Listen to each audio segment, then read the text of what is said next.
सर्वेभ्ये नमो नमः।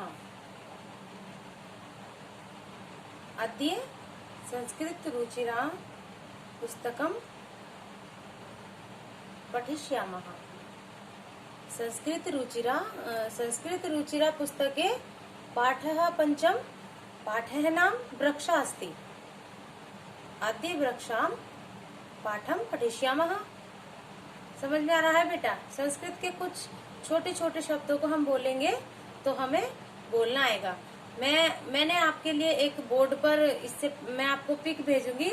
तो पहले हम वृक्ष के बारे में जानेंगे कि वृक्ष के जो हमारा पेड़ होता है बेटा, जैसे छोटा सा बना है, इस पेड़ को यानी जो पेड़ होता है इसको क्या बोलते हैं? इसको हम वृक्षः बोलते हैं। ठीक है। उस पे जो फूल आते हैं उसको आपको पता है हम क्या बोलते हैं? फूल को हम पुष्पम बोलते हैं। उसके बाद उस पेड़ पे क्या होते हैं? पेड़ पे पत्ते होते हैं, तो पत्ते को हम पर्णम बोलते हैं। मैंने एक फोटो ड्रॉ किया और मैंने फिर इसको फोटो आप देख लेना और कॉपी में भी पेस्ट कर लेना। ये मैंने आपको बताया था, पेड़ के 10 गुण भी लिखने हैं। ठीक है। और पेड़ पे और क्या होता है? पेड़ की जो टहनी होती है, यानी जो जैसे टहनी होती है पेड़ की इस प्रकार से, तो उसको हम क्या बोलते हैं? उसको हम शाखा बोलते हैं।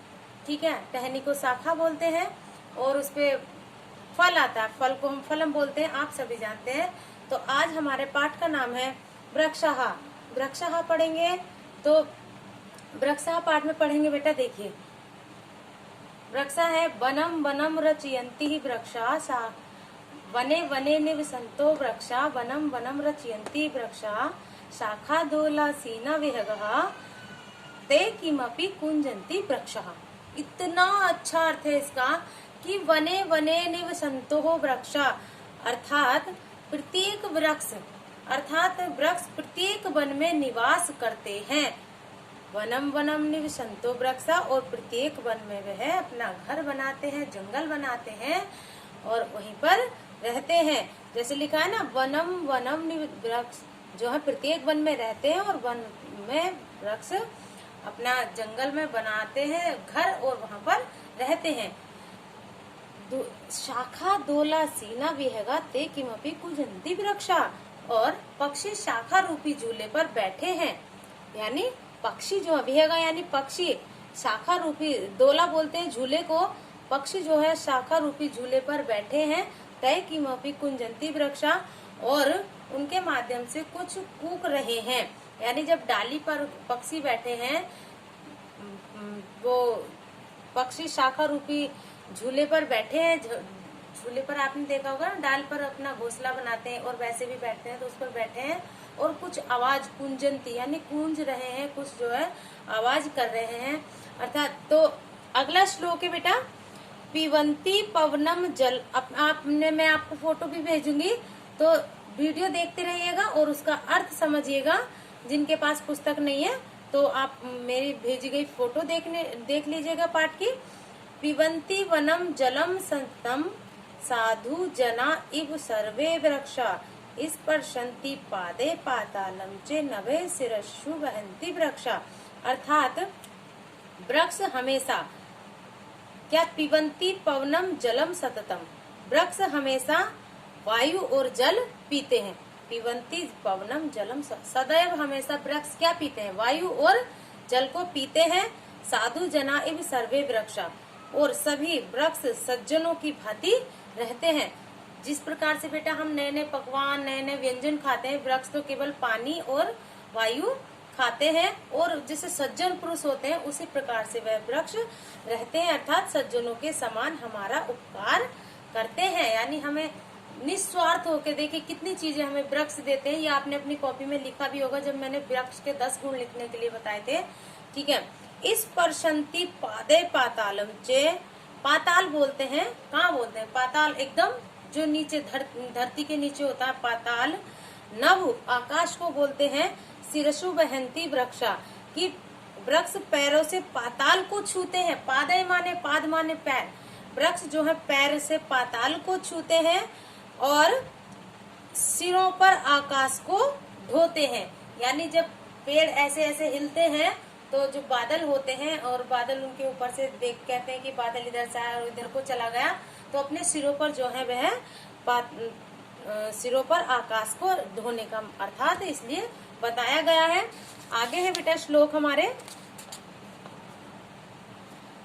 पयोदर्पणे स्वप्रतिबिम्बं कौतुकेन पश्यन्ति वृक्षा प्रसारये स्वच्छाया संस्तरणं कुर्वन्ति सत्कारं रक्षा। कितना अच्छा श्लोक है बेटा कि वृक्ष जो है पयोदर्पणे स्वप्रतिबिंबम, वृक्ष जल रूपी आईने में अपना प्रतिबिंब आश्चर्यचकित कौतूहल से देखते हैं।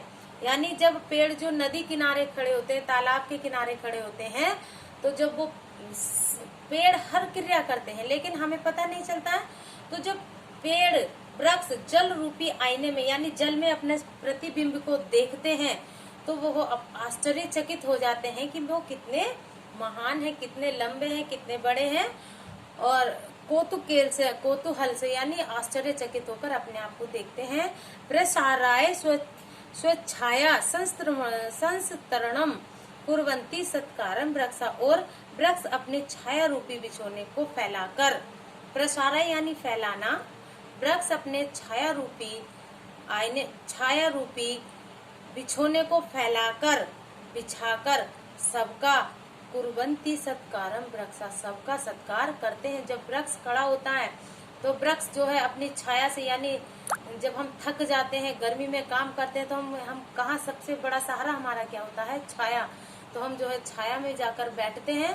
तो उसी के लिए बताया कि वृक्ष जो है अपनी छाया रूपी बिछोने को बिछा देते हैं और सभी उसमें काम करने वाला, ना काम करने वाला, उसमें जो है हर व्यक्ति आकर अपने आप को आराम के रूप में बैठ सकता है और ऐसा कार्य कर सकता है। तो ये पाठ है हमारा बेटा संस्कृत में वृक्षा। इस पाठ से हमें क्या शिक्षा मिलती है? इस पाठ से तो पेड़ हमें सदैव, हम लिखते तो हैं कि पेड़ हमें सदैव छाया देते हैं, पेड़ों को काटना नहीं चाहिए, पेड़ लगाने चाहिए। तो क्या हमने पेड़ लगा रखे हैं? यदि लगे हुए हैं तो क्या हम उनकी देख रेख करते हैं? ऐसी बच्चों की जब अपने अंदर जब ये भावनाएं जगाएंगे तो जो है हमारा वातावरण दूषित होने से बच जाएगा। हमें ऑक्सीजन, हमारी जो गंद वायु होती है कार्बन डाइऑक्साइड, वो हम छोड़ते हैं तो उसको कौन अब्जॉर्ब करता है, कौन ग्रहण करता है उसको? जो देखिए हमारी विकारों को जो है पेड़ अपने अंदर ले लेते हैं और हमें शुद्ध वायु प्रदान करते हैं, जिसके द्वारा हम जीवित रहते हैं। तो वृक्षों का हमारे जीवन में बहुत महत्व है। ठीक है बेटा, तो इसकी जैसे पिक्चर आप कोई भी बना सकते हैं, उसमें रंग भी भरिएगा और इन कॉपी में सभी श्लोकों को लिखेंगे और इन श्लोकों को याद करेंगे। कितना अच्छा है, वने वने निवसंतो वृक्षा वनम वनम रचयन्ति वृक्षा। तो इस प्रकार से कितने अच्छे अच्छे श्लोक हैं। सभी एक दिन में आपकी एक्टिविटीज कराऊंगी इसी प्रकार से ऑनलाइन क्लासेस में, तो आप इसको याद भी करिएगा। ठीक है, और बाकी काम तो आपको कॉपी में करना ही है, मैं आपको पिक भेज दूंगी। ठीक है बेटा, ओके। मैं अगर आपको आशा करती हूँ सबको समझ में आ गया होगा। बार बार वीडियो देखिएगा, अगर आपको समझ में नहीं आता है तो आपको समझ में आ जाएगा। ठीक है बेटा, ठीक है, ओके।